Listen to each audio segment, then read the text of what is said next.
Welcome back to Good Law, Bad Law. Today we are talking about the question of defunding the police. What does that really mean?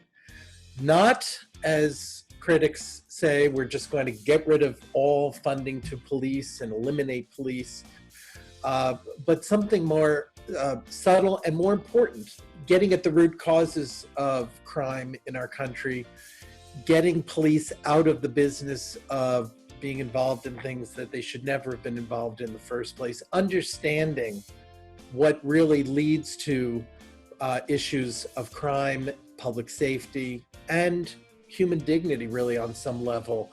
The right to have people treated respectfully and to have all of our citizens protected in the way that they ought to be. My guest to discuss all of this with us today is Alex Vitale. He's a professor of sociology at Brooklyn College, and he's a very busy guy right now because in the wake of the killing of George Floyd and the protests for police reform, police accountability, and as some are saying, without really fully understanding the meaning, defunding the police, he is the author of a book called The End of Policing, which I've read and learned so much from reading. I think you're going to really learn a lot too from our conversation with Alex. We'll put a link to his book in the description. I urge everyone to get a copy and learn from it as I have, and hopefully you will enjoy this episode of Good Law, Bad Law, be better informed and better able to carry on the vitally important conversations that we need to be having today as a country. From community all the way up to the presidential election. So everyone continue to stay safe. Don't forget your mask. And please enjoy this episode of Good Law, Bad Law. In the wake of the murder of George Floyd and the weeks and weeks now that we've seen demonstrations in the streets, one of the things that we have heard increasing calls for among the protesters, and a sharp, if uninformed, and distorting criticism from the president, is the question of defunding the police. So we need to understand what this means, because I think a lot of people on all sides of this issue really don't understand what it means. And I see we had a guest. yeah, sorry. They know what I'm doing, and they both come in here and disrupted. So sorry. Hopefully that's okay. it. This is the times we're living in. And with that, I'm going to welcome my guest, Alex Vitale.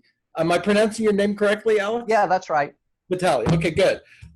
He is a professor of sociology at Brooklyn College and the author of the book that I've just finished reading, The End of Policing. Interestingly, this book came out a couple of years ago, but has never been more fresh and timely. So first of all, Alex, thank you so much for being on Good Law, Bad Law. It's a pleasure to have you. You bet, Aaron. You're most welcome. This is a fascinating book. And again, I have to confess that when I first heard the phrase defund the police, I'm sure as many people react when they first hear, I thought, oh my God, that is such a radical idea. That's craziness.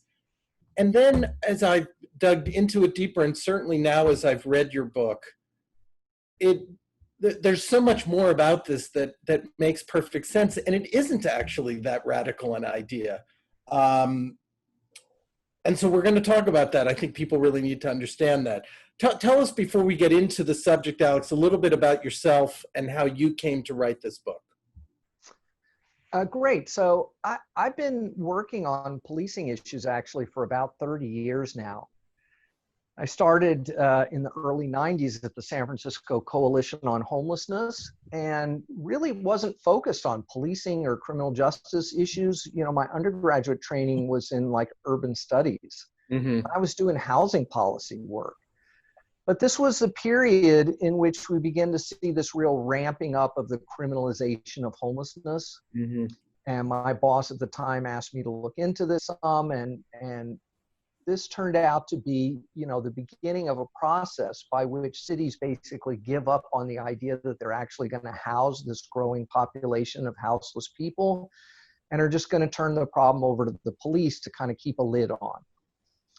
And that was like a lesson that really stuck with me, that when we see a problem turned over to the police to manage, that there's a kind of underlying political failure that we should be looking for. And I decided to go back to school in '93 in New York, right as Giuliani gets elected. And the whole thing plays out there. He wants to turn everything into a criminal justice problem. You know, that's what happens when you elect a prosecutor mayor. Right. And also when you elect someone who's not actually interested in doing anything about inequality, racism, social problems, et cetera, he's just trying to put a lid on it by turning it over to the police. Right. So, you know, I've spent the last 20 years really as a police scholar, working with police departments around the world, writing in the policing journals, and just becoming increasingly frustrated that the conversation has revolved around a bunch of kind of superficial reforms to policing that don't really get to the heart of the problem. Well, so I think as I read the book, and I think it's helpful in some ways to follow the basic structure of the book, because I think it is a very helpful and rational way to work through the issue. First, you take on the history of policing in our country, and in doing so, I think shatter a lot of myths that people have about the role of policing. And then you look at different areas that police are involved with today. You mentioned homelessness, that's one, and there are several others we can talk about. And then third, you really look at the ways in which we've become accustomed to talking about how we can reform policing and why those measures really fall so far short of what's needed, and then pose what are alternatives to reforms, or the classic kind of menu of reforms like training and increasing diversity in the police departments and those types of things, and look at what the real alternatives are and why those are better and make better sense. So it's a lot to cover, but I think it's really important. And maybe we could start then with what I come away with is really that when we think of policing today, we're really missing an important part of the history that informs how we got to where we are today. And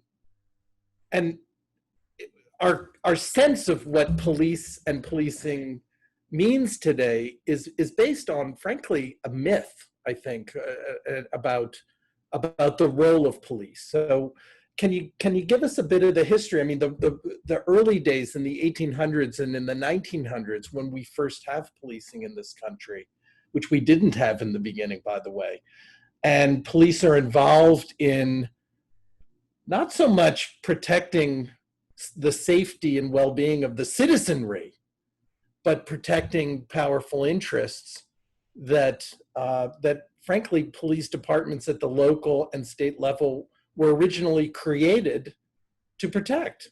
I mean, tell us a little bit about that.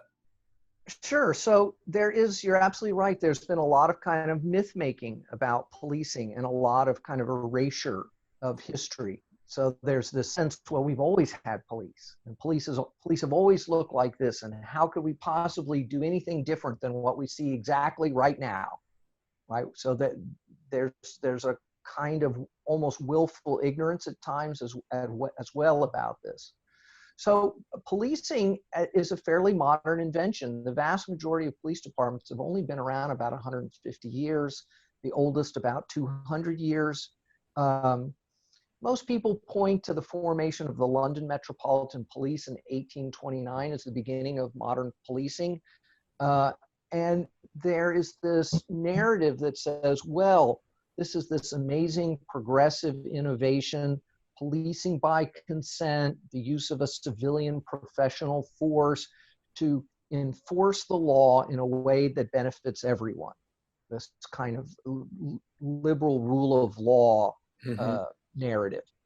So, which may be familiar to some of your listeners.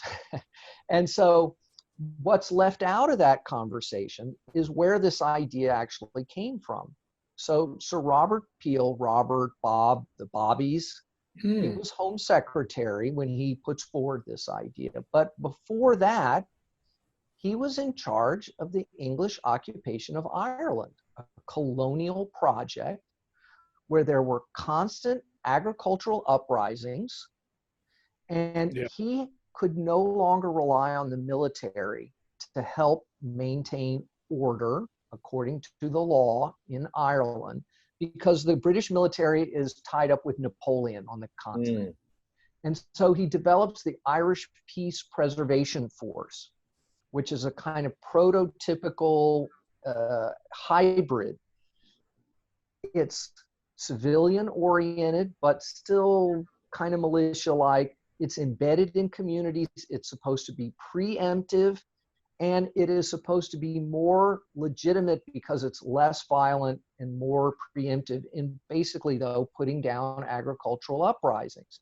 He brings that to London because London is experiencing a massive wave of immigration from the countryside because people have been displaced by the agricultural enclosures, the turning of communal property into private property, and the creating of a legal system and an enforcement infrastructure to facilitate that transformation in ways that left millions of people horribly impoverished. And policing comes to put a lid on that process. In the US, we see this similar interaction between colonialism, industrialization, and then we add in slavery. And really the origins of almost all American police forces are rooted in one or more of these three regimes of exploitation. Mm-hmm. Policing has always existed to facilitate regimes of economic exploitation. And today we don't have slavery and colonialism in these same ways. Frankly, we practically barely have industrialization in the US. What we have is this kind of neoliberal austerity politics where a very small number of people who are plugged into the global economy have become fabulously wealthy. Government has taken the few resources it has and pushed them up the economic ladder to subsidize those already most successful parts of the economy in hopes there'll be some trickle down for the rest of us. But instead, we have mass homelessness, mass untreated mental health and substance abuse problems, mass economic precarity that drives people into black markets of drugs and sex work and stolen goods. We got failed schools. And that's what police manage all day, every day, are exactly those problems. They're not chasing bank robbers. They're not catching terrorists. They're not finding hidden serial killers. They're harassing homeless people. They're trying to harass kids who are selling drugs and hanging out in the park. They're dealing with mental health crisis calls, and they're patrolling the hallways of our schools. Well, and I think, I think what a lot of the pushback you get whenever you talk about the police as an institution is to look at individual members on police forces and say, well, this isn't a bad person. This person isn't a racist, those kinds of comments that you see. But the and it is helpful to understand the history, the institutions today, although we don't have slavery, literal slavery today, when police are put in position of authority to enforce the law, what law? Whose law? What interests are being served by that law? And so it is, I think it's not just fascinating historically, it's relevant to understand that police were originally created to protect not slaves, but slave owners, not workers, but industrial owners of businesses, because workers were rising up in protest, much like we're seeing today, about the injustices of the workplace, inequitable working conditions, and so forth. Many police departments, as you talk about, were established to protect morality laws. Whose morality? So that, in that sense, it's really not that different than the role of police today, though the issues may take different shape today. Whose law, what interests, who's actually being served? And that's why I say it does seem like a myth that the police are there to protect all of us. But in practice, it's not really the case. There's a famous 19th century saying by Anatole France that the law in its majesty forbids both the rich and the poor from sleeping under bridges, stealing bread, and begging in the streets. And we can look at the drug laws in the same way, right? The US war on drugs, it's never been about public safety. It's never been about public health. It's been a tool for criminalizing Black and brown communities for political gain. It's nothing short of that. Yeah. No lives have been saved. No one has been prevented from getting drugs. It's about a tool of rancid racist politics. Well, and then you go into some of the different areas of policing, and I think what's really effective about the way you work through this is it's not political, it's not ideological, it's actually very practical. The way you analyze each of these areas, homelessness, police in schools, police involvement in the war on drugs, police's role in trying to deal with sex crimes like prostitution, and so on. The question is, as Dr. Phil sometimes says, how's it working for you? How's it working? You know, we have the most incarcerated, we have the highest incarceration rate of any country in the planet. Are we safer? Has it reduced crime? You have police involved in schools, in neighborhoods, you know, in rounding up homeless people, people with mental health issues. Is it working? And well, let's imagine for a second that at some level it's working, right? That we can find some incremental benefits from mass incarceration and heavy-handed policing. Now, first of all, the research doesn't really show that. But obviously, if we just eliminated all police tomorrow, there would be people who would take advantage of that. yeah, So we don't want to discount that. But it's working in relationship to what? Right? The studies, the research always assumes police are nothing when they make these assessments of does it work. But there are a whole set of potential alternatives that might work better. And there's almost no attempt to measure that, right? So maybe if we flood a neighborhood with gun suppression units and we arrest thousands of young people as gangbangers and super predators and put them to prison for life, maybe we'll get some reduction in crime. Maybe even if it's just in the short run. yeah. But that comes at huge costs, financial costs, social costs, costs to families, but also ideological costs. Because it says that the problems of our society are about moral laxity, inferior capabilities, you know, that some people are just inherently criminal, right? And that undercuts the possibility of any kind of progressive approach to our problems. It just erases things like structural racism, economic inequality, the hollowing out of social services, the lack of health care, right? All that is erased by this ideology that says that, well, what we need is more punitive interventions, more coercion, more mass incarceration. Well, it's funny too, not really haha funny, but in an era where the president will say, the reason we have more coronavirus cases is because we have more testing.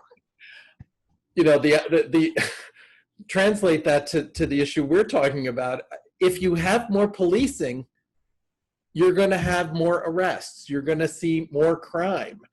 And I think it's brilliant for the example that you go through in detail, for instance, with police in schools. That if you, in the examples that we have, where you have more policing in certain schools, guess what? You have more arrests. You have more people, more students suspended with terrible impact on that student's ability to recover and complete their education, or do so without a black mark on the record.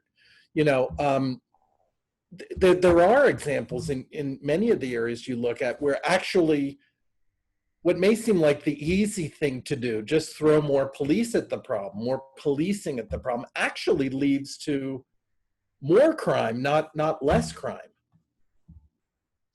Yeah, and that is an ideological project, right? And I often say that this book is much more about political accountability than it is police accountability, Mm-hmm. because it's the politicians who defunded the schools. It's the politicians who created the war on drugs. Police didn't create these things. Now, many of them are very happy to step into that role. This whole thin blue line mindset that divides the world up between good and bad people and X's out the bad people, you know, that is a real thing, and we have to fight that within policing. But really, the power is in the politicians who defunded the schools, created high stakes testing regimes backed up with zero tolerance disciplinary systems, and then use police to put a lid on the whole thing so that they could keep getting money from, you know, hedge fund folks who want to privatize public education. Yeah. And this is a bipartisan problem, right? You're very right. This is not an attack on Trump or the Republicans. The Democrats have a lot of warts in all of this. And so we need to really look at what will do a better job of producing safety for people, because that should be the measure. And right now, the only tool that's on offer is policing, and we've got to broaden that conversation. Yeah, it's fascinating. I think a lot of people who hear defund the police or reform the police or police accountability think that these are all designed as attacks on police, on individual police and on the police as an entire system.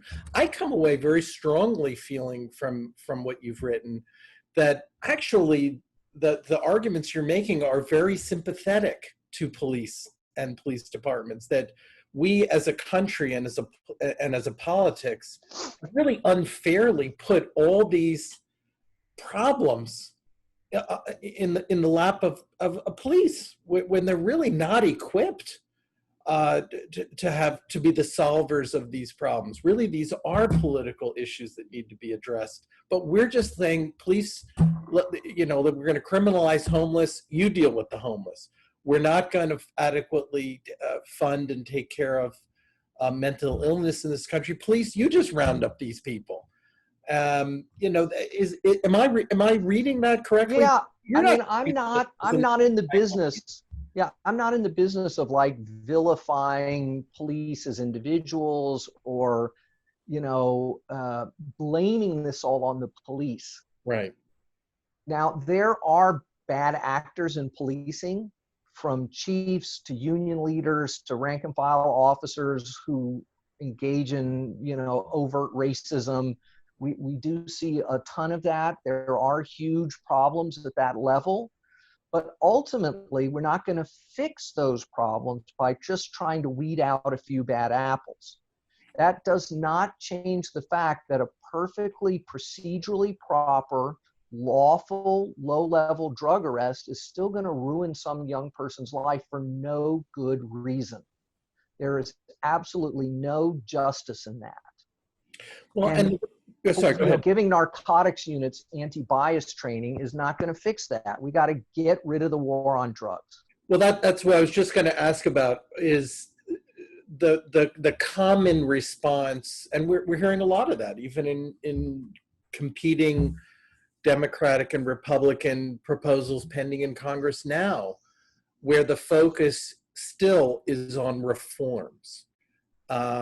And you go through a lot of those reforms in each of the areas you look at, and we actually have data. This isn't just your opinion. There is actual real data here that shows that those reforms don't really reduce the problems they're designed to try to create, whether it's increasing diversity on police departments. That may address a goal of having greater diversity, which is a worthy goal in any institution, but it isn't shown to actually reduce the kinds of violence that we're all very disturbed about and want to see reduced. Doesn't reduce, it fundamentally doesn't work. Why do you think that is? Why do you think the reforms that everybody talks about? Yeah. don't work the way The we. stuff that came out of the Obama administration, their task force on 21st century policing, was just terrible. And in Minneapolis, the officers who were involved in the killing of George Floyd had implicit bias training, Yeah. had de-escalation training, had mindfulness training, were wearing body cameras, Right. had a policy where they were obligated to intervene to protect life.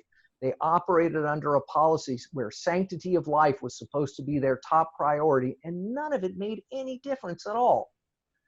Now, part of the problem is that many of the people calling for reform are reacting to these very high profile, horrible police killings. Yeah. And what they're doing is they're trying to reverse engineer a solution to that killing. So they think, well, if we incarcerate that officer, that will send a message so that other officers won't do that. Or if only that officer had de-escalation training, then they wouldn't have escalated the encounter. Or if only they had been wearing a body camera, they would have feared exposure and they wouldn't have done that. But what we're learning as more and more of these things are implemented is that none of that is true. None of it makes any difference.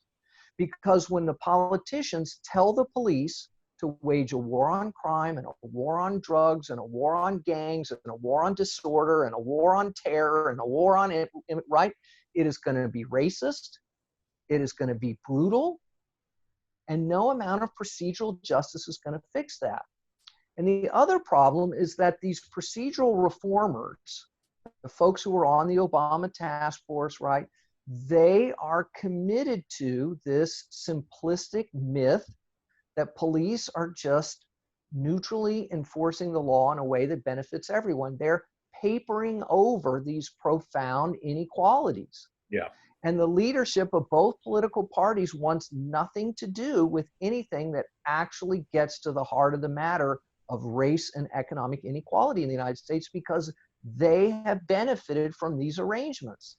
They get their campaign contributions for doing their little downtown real estate deals and subsidizing their corporate partners and whatnot. And until we get that politics out, we will continue to hear reform come out of the mouths of these people. Well, and you are an equal opportunity critic. This isn't just Republicans and Democrats have got it all right. You're very critical of Bill Clinton for his crime bill that he pushed, and it's been, and the Obama, review that I think came out after the killing of Michael Brown.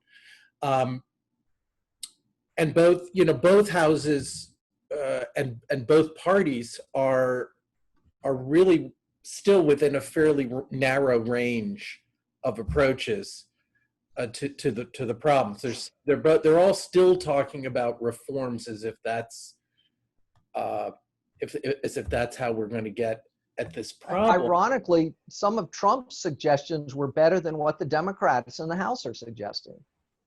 Give me a specific on that. Well, they're much more concrete in some ways, like creating a national registry of problematic officers. That would be quite concrete. He even opened the door to some non-policing strategies, getting police out of the mental health business and stuff like that, which we've been begging the Democrats in Washington to do. And they're like, no, that's defunding the police. We want to give the police more money. Right. Well, I mean, you do start to see the conversation changing maybe a little. I mean, I saw Biden give a speech, it was either yesterday or the day before, and he was at least talking about structural racism in our economy, and that feels very strikingly different from Democrats were, when they would give speeches in elections, it was always very, wonky in policy and in the weeds of details. And, on the other hand, we're seeing the president on the defund the police thing try to use that for political gain. There's a political ad that is circulating where, somebody's calling 911 against images of people looting shops and asking for the police, and the voice saying the police aren't there because somebody defunded the, I mean, there's a lot of that, and I think we're going to see a lot more of that as the weeks go on towards November. So what is the conversation that we ought to be having, Alex? Once we get a little more used to hearing the kind of talk we heard from Biden the other day about at least acknowledging, having major political figures and not only protesters in the streets talking about institutional racism and structures in our economy and our system of laws that perpetuate inequality and the problems of mass incarceration. Once we get past actually talking about those as problems, what's the next conversation we should be having? Which is, I guess, really to say, what do you mean by end of policing? So, first of all, we got to remember that policing is primarily a local issue. It's not a federal issue. The federal role is minimal here. Yeah. But it's not irrelevant. Although you do talk about the militarization of that we've seen, and a lot of that coming from defense contractors. But nobody is making local police departments take that stuff. They are going and getting it. Right. So yes, the feds have enabled it and have provided not just free weapons, but also money to buy new stuff. There is a better role for the feds. We could look at the Breathe Act that Ayanna Pressley and Rashida Tlaib have put forward that I think is a good blueprint at the federal level, which is, first of all, let's dial back federal law enforcement. Second, let's dial back federal money for local law enforcement. And third, let's invest new streams of money in the kinds of specific targeted interventions at the community level that have been shown to be effective in reducing the kinds of public safety challenges that have been turned over to police to manage. So let's create community-based mental health infrastructures so that people don't have crisis calls. And when they do have a crisis call, let's create a 24-hour crisis response capacity that is not staffed by police, but by clinicians and outreach workers and things like this. Let's get counselors back in the schools. There's like 1.5 million students in the United States who go to school with school police and not a single counselor. That's incredible. In New York City, we have 5,000 NYPD personnel in New York City schools, which is more than all types of counselors combined, right? So the federal government could do something about that by incentivizing, just in the opposite of the way they did with the '94 crime bill, where they incentivized hiring police, building prisons, toughening sentences. We could be incentivizing fixing schools, fixing mental health infrastructures, housing people, creating jobs for young people, right? We need to do the same thing at the local level. And we do need the federal government's help ultimately in solving the housing crisis and putting people back to work. But, mostly local governments are still completely committed to criminalization. Yeah. Here in New York, every department in the city had a hiring freeze except the police department. Every department took a budget cut except the police department. Now they made this big noise about $1 billion cut, but when you look, it's actually a $0 cut. They didn't take any cut. They just played magic with the money and moved things around. And they've already blown through the supposed overtime cap, and it's all smoke and mirrors. So we got a lot of work to do at the local level, not just to convince elected officials, but to convince our neighbors, our friends, our coworkers, that there are legitimate alternatives to policing to make them safer. Yeah. And ultimately, this is a public safety movement. That's really, that's who's leading it, is people who have suffered profound violence and victimization, and for whom policing did not make them safer. Policing was often part of the problem, and they're demanding a new approach. Alex, how important is decriminalizing lower level drugs like marijuana. I mean, I'm from San Francisco originally, and there was a time when, the legalized weed movement was, a bunch of people at a Grateful Dead concert, and we've come a long way in this country. It's still something that is state by state, and you still have a lot of states that now allow for medical use, but not for anything else.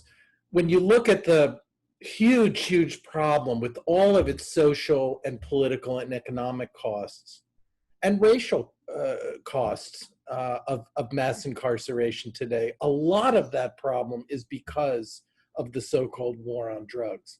A lot of the buildup of police departments has been on the back of dollars invested in the war on drugs. How much of the argument for redirecting, I mean, we all say defund the police, it's really more redirecting resources into different areas. How much of that do you think relates to drug enforcement?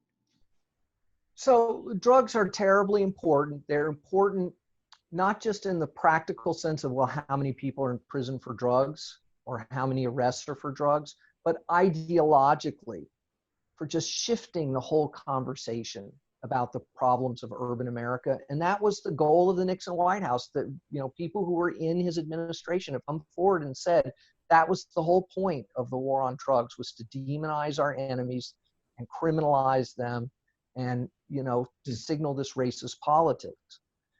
But decriminalization alone is not enough.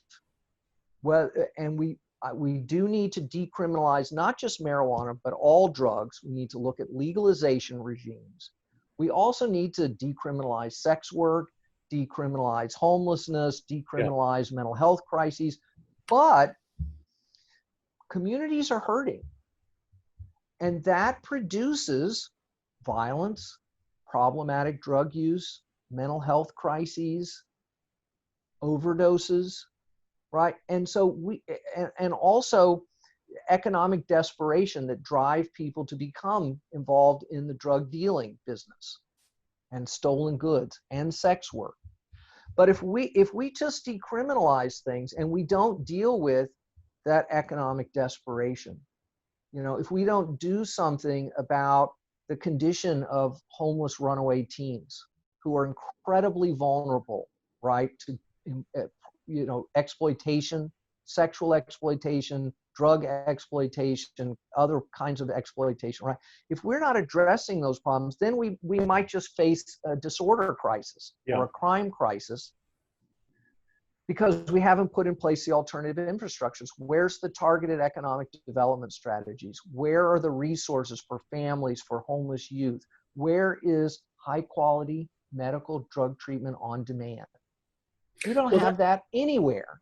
Right. And I think that's the central thesis of your book and of the argument overall. It's not about defunding police and then just stopping there. It's about redirecting those resources to areas that will work better, will actually lead to greater public safety, if that's your goal, or to addressing the real human problems that exist in all of these areas. That's the idea. It's supposed to be very practical. Yeah. What about violent crime? Because again, I think the way the defund the police argument is being spun to play on people's fears, much in the way the first George Bush, unleashed on Michael Dukakis over Willie Horton and many others in many other political campaigns have done the same, to stoke racial fears, to stoke fears of immigrants. I mean, Trump's announcement that he was running for president was based on immigrants from Mexico being rapists and murderers. But there are some things that we are going to need, as a society, whether you live in the city or the country or somewhere in between, we're going to need police, even though I think, as you point out, most violent crimes actually never are never solved, through the system that we have. But there do have to be some areas where policing in the interest of public safety does need to remain. Is that right? Look, we have to be very real and concrete about the harms that exist in American society. The harms of interpersonal violence, the harms of robbery and theft, but also the harms of environmental pollution, the harms of redlining, of fraudulent bank loans, the mortgage crisis, climate change, right? We need to put all those harms on the table. Gender discrimination in hiring, right? These are major harms. But we need to think much more imaginatively and critically about how we address these harms. Now, there's no world that I see in the foreseeable future where there are no more harms, right? There are going to be harms. There are a huge amount of harms now that are never addressed, right? The majority of violent crimes are never even reported to the police, in part because huge parts of the population don't trust the police. They see the police as making their lives less stable, less safe. So we need to think about interventions that are going to be better, not perfect, better than what we have today. Yeah. Now, what's left at the end of that? I'm not sure. We have very good strategies about reducing domestic violence, gang violence, youth violence, drug-related violence. We have very strong ideas, a lot of them with a lot of evidence behind them. Will there still be armed bank robbers? Maybe. Maybe we need some ability to mobilize coercive violence to deal with that. But we shouldn't start with saying, well, the more serious the crime, the more we need armed police, because that's just simply not the case. Well, again, if you have a completely different conversation, by the time policing gets involved in a violent crime, the crime's already happened. But if you have a different conversation which looks at, as you put it, the harms that lead to violent crime, theoretically, and is it better than theoretically to say that you actually can, by reducing the causes of violent crime, you reduce the incidence of violent crime? You don't need police as much if you're attacking these issues in the communities, in housing, in the workplace, in mental health centers, providing more counselors than cops. I mean, you can actually reduce the incidence before you even need a police. Well, that's the idea here, right? I mean, if we look around the world, there's so many places that are safer than the US. And it's not because they have more police or more amped up militarized policing. I mean, we still have large parts of Europe where police don't carry guns. And that's because they have organized their societies in a way that doesn't rely on so much exploitation, greed, and abuse. And therefore, there is less violence. We allow between 20 and 25% of children in the United States to grow up in extreme poverty. As many as 10% of all kids in the New York City public school system experience homelessness. And then we're like, oh, why are the kids acting out in school? Because they have fundamental insecurities and abuse in their life. And then we turn that problem over to the police department to manage. So when are we going to quit criminalizing these children and start actually providing them with some kind of decent life? It's completely within our power to do so. We just have refused politically to do what's necessary. Well, I'm going to let that question hang there for our listeners, because it really is so disturbing, and yet it does seem like we could do so much more and do so much better if we were really trying to answer that question and the other related questions that follow from that. And I think people should start by, if I may again plug your book, because truly I learned so much. This is a conversation we need to be having, but it has to happen, I think, in a way that gets beyond the slogans and gets beyond political ads that we're going to see more than our fair share of in the coming weeks. It has to be real conversation. We have to understand the history. We have to understand the problem, and we have to start asking the right questions, like the one you just asked. Alex Vitale, thank you so much for being with us on Good Law, Bad Law. Incredible and important. I really appreciate it. Thank you. Oh, you're most welcome, Aaron. Thanks for the time to talk about this.